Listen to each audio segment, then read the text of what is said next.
Assalamualaikum warahmatullahi wabarakatuh. Our group will explain the material about teaching grammar and teaching vocabulary.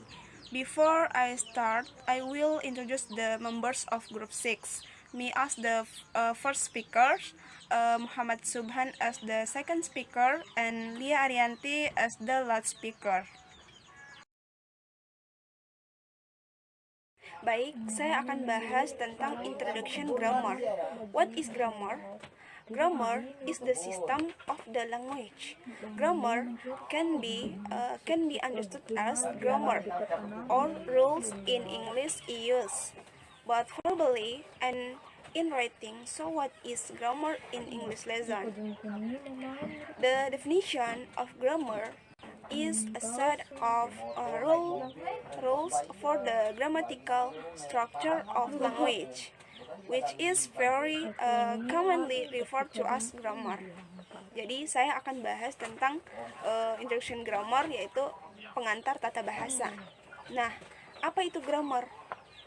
Nah, sebelum guru mulai belajar, maka guru harus menjelaskan dulu pelajaran apa yang akan dibahas pada hari itu.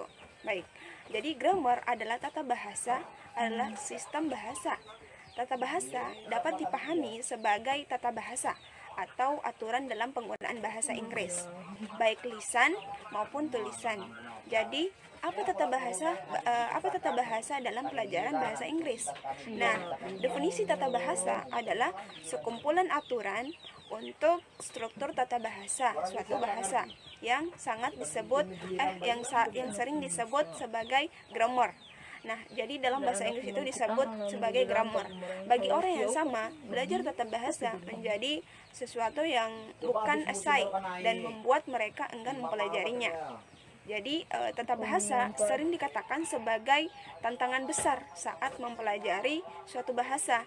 Namun kita harus memahami sepenuhnya tata bahasa itu. Nah, tata bahasa merupakan aturan yang sangat penting bagi kita untuk mempelajari dan mempraktikkannya.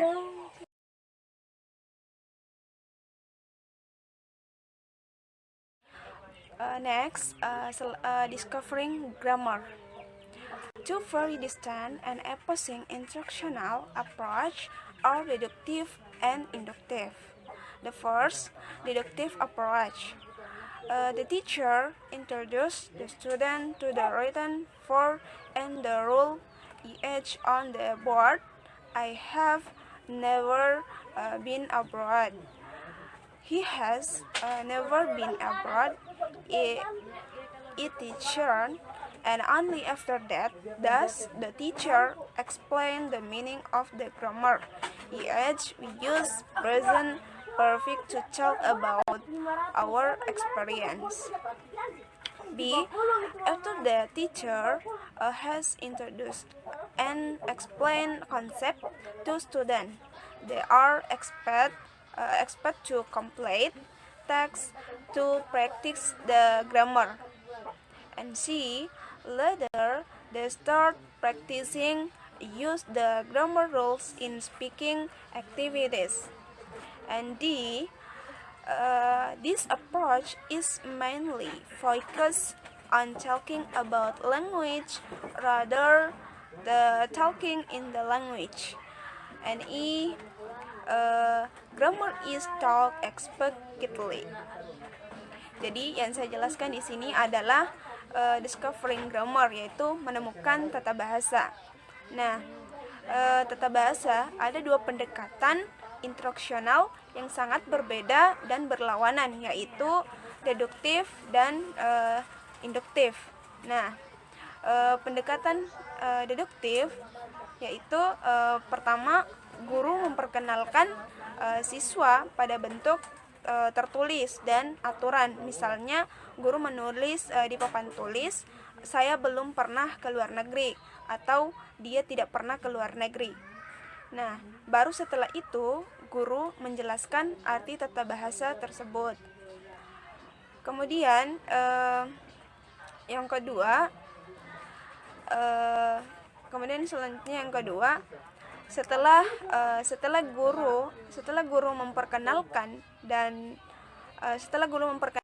menjelaskan konsep kepada siswa, mereka diharapkan menyelesaikan tugas untuk mempraktikkan tata bahasa mereka. Nah, kemudian yang ketiga, nantinya mereka mulai berlatih menggunakan aturan tata bahasa dalam kegiatan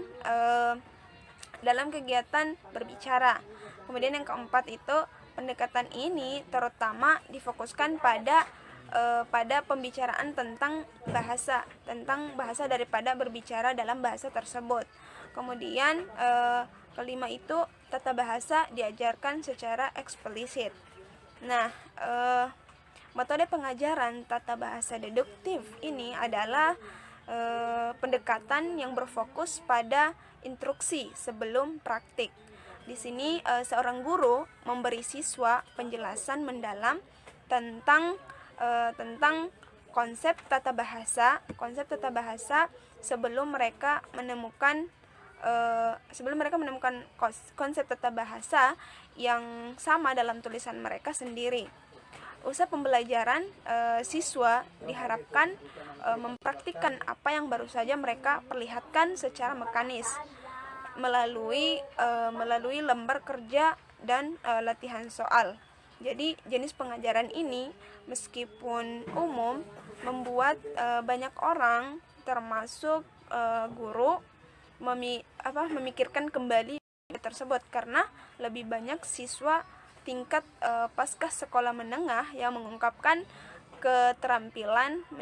meningkatkan keterampilan keaksaraan di bawah standar di masa dewasa.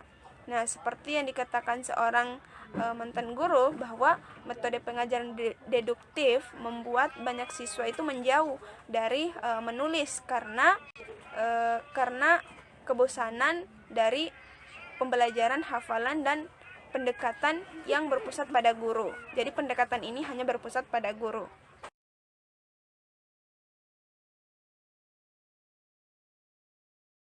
Selanjutnya, inductive approach.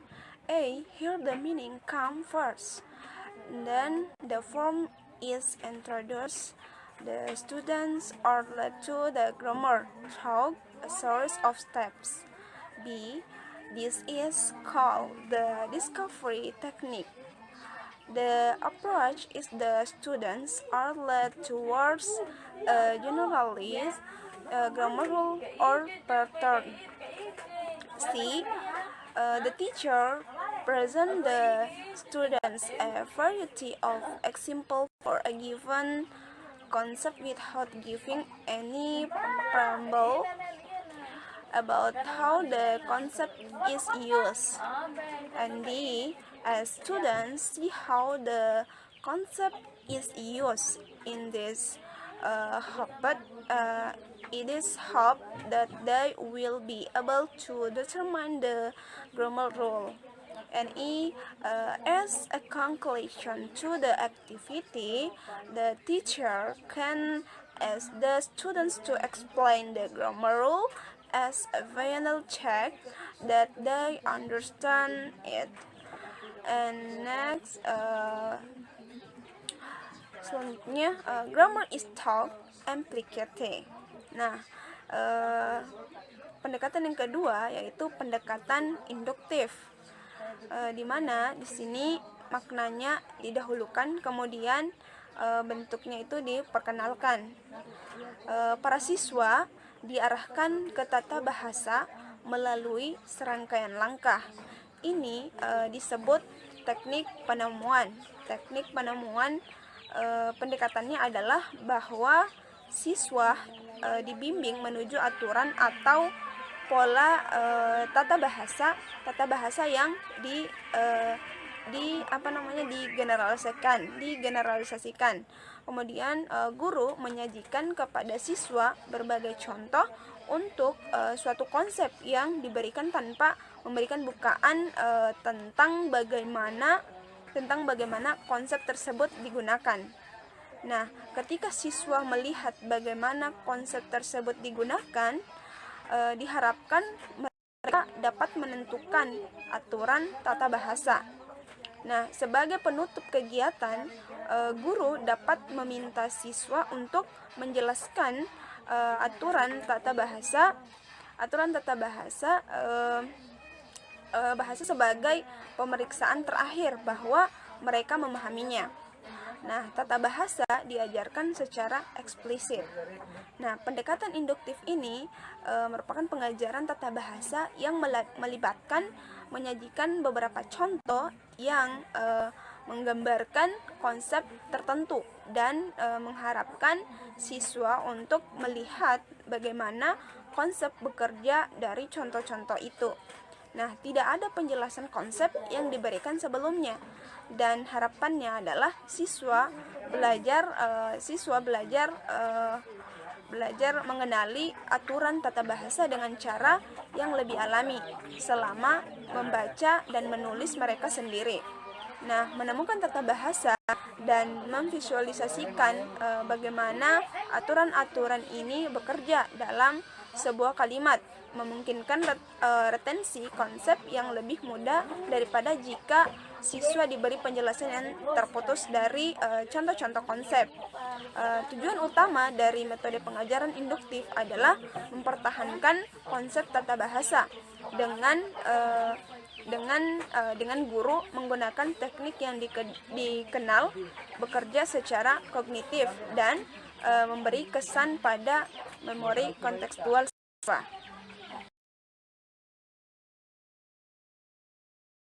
The next, practicing grammar.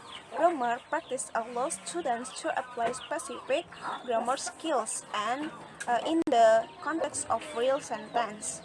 Through grammar study, we can become more familiar with common phrasing and gain a deep understanding of what the words and phrases really mean. With this knowledge, we can understand more of what your own sentence with confidence. Jadi mempraktikkan tata bahasa. Praktik tata bahasa memungkinkan siswa menerapkan keterampilan tata bahasa spesifik dalam konteks nyata.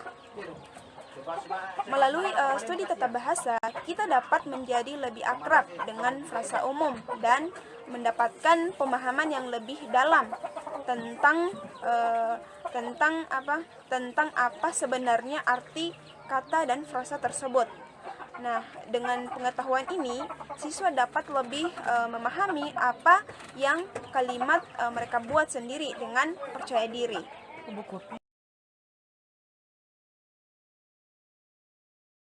Okay, the next grammar games. Like many other skills, grammar concept need to be reviewed.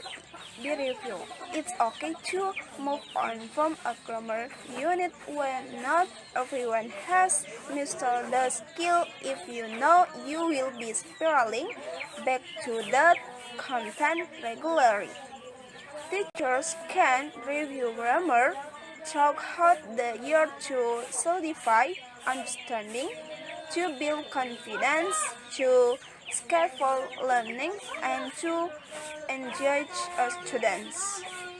Di poin ini yaitu tentang game tata bahasa.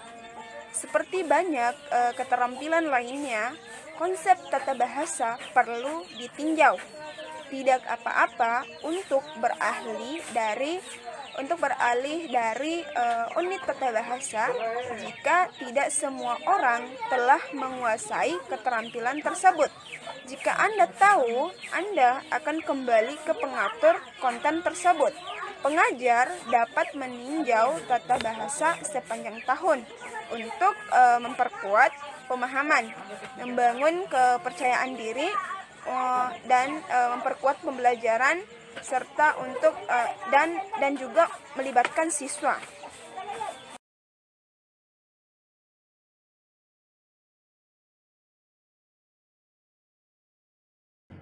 Baiklah, pada kesempatan ini saya akan menjelaskan tentang teaching vocabulary. Introduction vocabulary. Vocabulary plays an important role in learning to read. Beginner reader Should use the words they hear orally to understand the word they see on the print. Vocabulary is also very important for reading comprehension. Reader cannot understand what they are reading without knowing what most of the words mean. As children learn to read more advanced texts, they must learn the meaning of new words that are not part of their spoken vocabulary. In bahasa, mengajar kosakata atau mengajar kosakata, memperkenalkan kosakata. Kosakata memang peranan penting dalam belajar membaca. Membaca pemula harus menggunakan kata-kata yang mereka dengar secara lisan. Jadi yang kita pertama ini kalau mau belajar vocabulary harus kita mendengarkan dari kata-kata yang biasa diucapkan orang lain, terus kita mempelajarinya. Untuk memahami kata-kata yang mereka lihat dicetakan. Jadi untuk memahami itu kita harus mendengar tiap hari. Kosakata juga sangat penting untuk pemahaman bacaan. Pembaca tidak dapat memahami apa yang mereka baca tanpa mengetahui arti sebagian besar kata tersebut.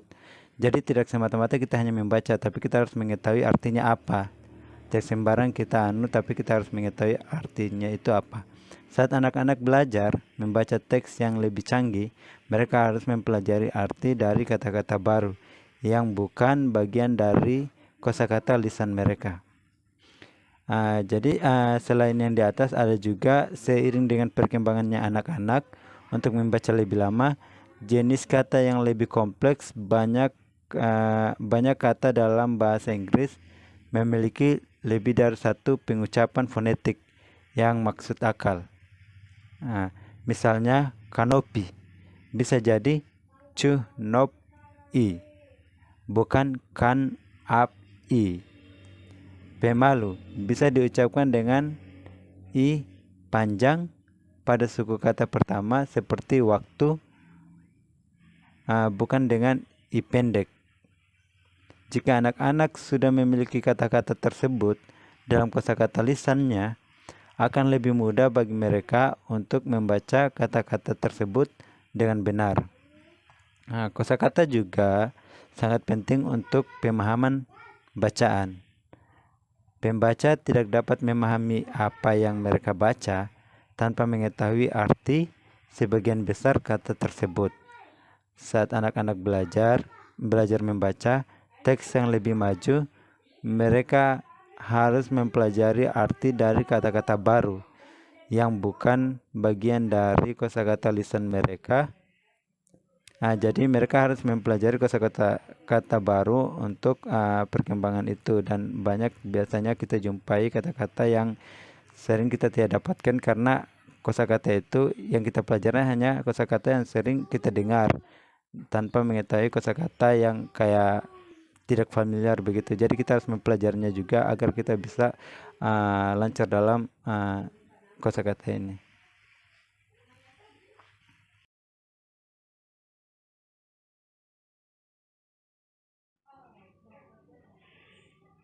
There are 4 types of vocabulary. Listening to vocabulary, the words we need to know to understand what we hear. Speaking vocabulary, the words we use when we speak. Reading vocabulary, the words we need to know to understand what we read. And the last point, writing vocabulary, the word we use in writing. In bahasa ada 4 jenis kosakata, yaitu yang poin pertama tentang mendengarkan kosakata. Mendengarkan kosakata, kata-kata yang perlu kita ketahui untuk memahami apa yang kita dengar. Terus poin kedua, berbicara kosakata, kata-kata yang kita gunakan saat kita berbicara. Terus poin selanjutnya, membaca kosakata, kata-kata yang perlu kita ketahui untuk memahami apa yang kita baca. Poin terakhir yaitu menulis kosakata, kata-kata yang kita gunakan dalam menulis.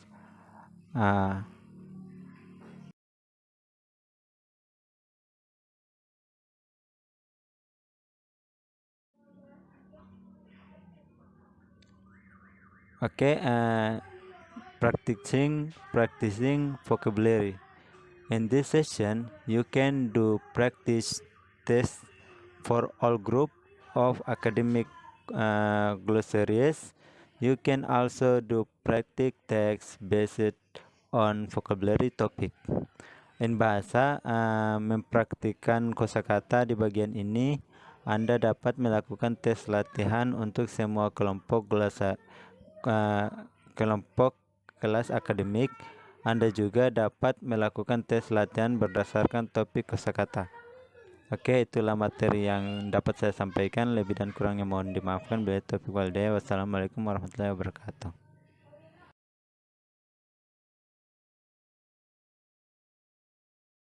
Assalamualaikum warahmatullahi wabarakatuh. My name is Learianti. Here I will continue the next material. The first is vocabulary games atau permainan kosakata.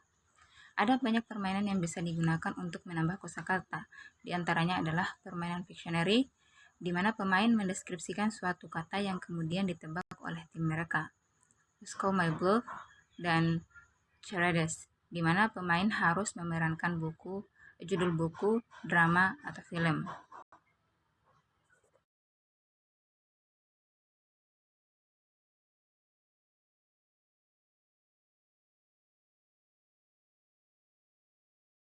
The second is using dictionary atau penggunaan kamus. Proses belajar vocabulary siswa berbeda-beda. Salah satunya menggunakan alat bantu kamus, baik dalam bentuk buku, CD-ROM, online, atau digabungkan ke dalam mesin elektronik yang bisa dibawa kemana saja. Ada dua bentuk kamus yang bisa digunakan, yaitu kamus referensi dan kamus produksi. Perbedaan kamus referensi dan kamus produksi, kamus referensi itu jenis yang paling sering digunakan, berbeda dengan kamus produksi atau jenis kamus yang baru-baru ini muncul. Kamus referensi adalah kamus di mana siswa mencari sebuah kata untuk melihat apa artinya, bagaimana kata itu digunakan, dan cara pengucapan dan pelafalannya, seperti pada gambar 14 yang ada di slide.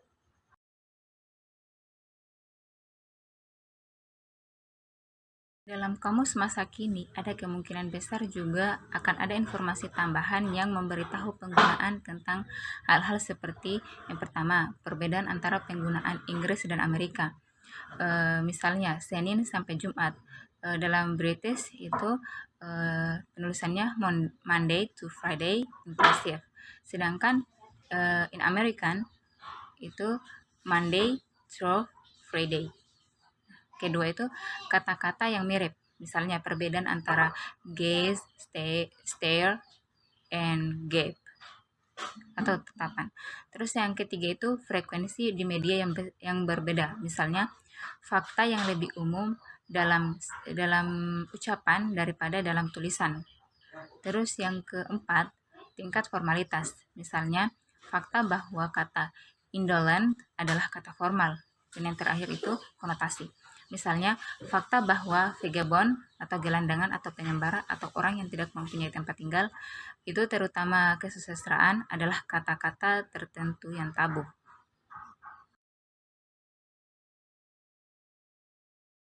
Berikutnya, kamus produksi. Kamus produksi yaitu kamus di mana siswa mencari makna yang ingin mereka ungkapkan dan mencari kata untuk mengekspresikannya. Misalnya, mereka ingin mengucapkan tentang seseorang yang diam-diam mendengarkan orang lain sambil berdiri atau bersembunyi di dekatnya. Seorang native speaker pasti akan menyebutnya sebagai eavesdrop, tapi untuk seorang pelajar asing pasti akan kesulitan menemukan kata yang cocok dengan situasi tersebut. Jadi dalam kamus produksi, siswa mencari kata umum yang telah mereka ketahui atau yang agak mirip dengan konsep yang ingin mereka ungkapkan dalam bahasa Inggris. Dalam kasus menguping atau eavesdrop, misalnya, kata itu hampir mirip dengan kata mendengarkan atau listen. Gunakan kamus produksi dalam hal ini Longman Essential Activating untuk mencari makna kata pada konsep tersebut. Lihat pada gambar 15, mereka akan menemukan kata yang dapat mereka lihat melalui definisi dan contoh yang diberikan persis seperti yang mereka cari. Pembagian jenis kamus berdasarkan bahasa sasaran dibagi menjadi 3, yakni kamus monolingual, kamus bilingual, dan kamus multibahasa atau kamus aneka bahasa. Kamus bahasa atau bilingual berbeda dengan kamus monolingual. Kamus monolingual maksudnya adalah kamus yang memuat daftar kata dengan keterangan tentang makna dan penggunaannya dalam bahasa yang sama. Sedangkan kamus bahasa atau kamus bilingual adalah kamus yang di dalamnya tidaklah selaras antara bahasa penjelas dengan bahasa sumber. Dan cenderung untuk lebih memperhatikan terhadap bahasa yang ingin dijelaskan dibandingkan bahasa penjelas dengan menggali informasi secukupnya. Menggunakan kamus bahasa atau bilingual merupakan salah satu cara yang paling cepat dan paling mudah untuk mendapatkan informasi atau padanan kata bahasa asing. Dalam kamus bahasa atau kamus bilingual terdapat 2 bahasa yang berbeda. Kedua bahasa yang digunakan memberikan kemudahan dalam memahami kata-kata yang tertuang dalam kamus. I think enough for me. Thank you. Wassalamualaikum warahmatullahi wabarakatuh.